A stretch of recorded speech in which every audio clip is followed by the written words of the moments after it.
I became a financial advisor because I know what it feels like to sense there must be a better way with money, but not know what that is.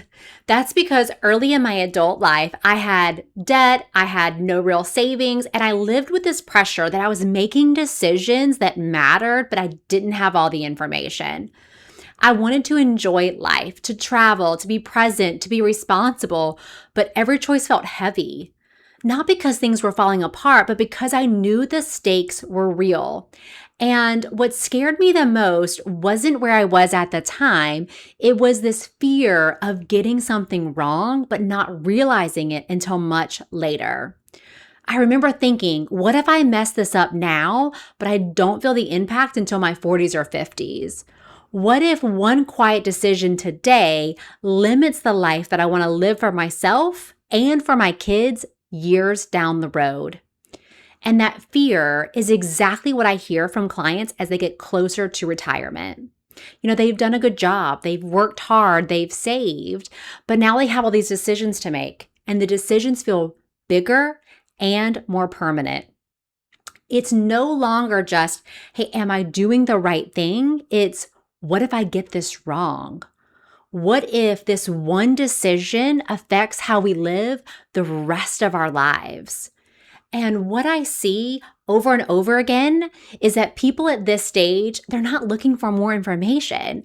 They're looking for clarity. They want to know they're making decisions with thoughtfully and they're being intentional and they're not guessing.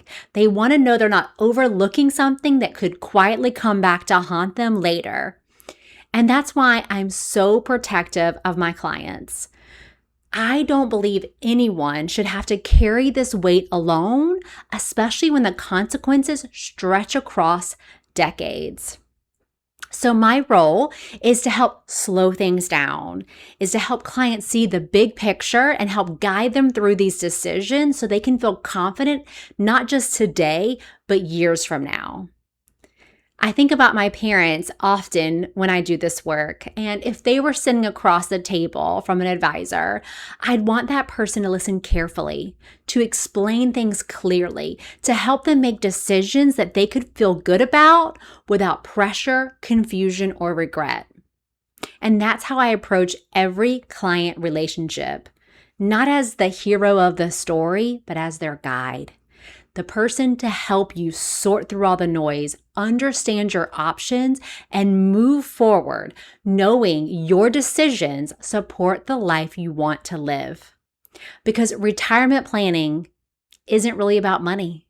It's about avoiding regret. It's about protecting the life that you've worked so hard to build. And most of all, it's about the relief of knowing you don't have to figure it out alone and the confidence that comes from knowing you're making the right decisions.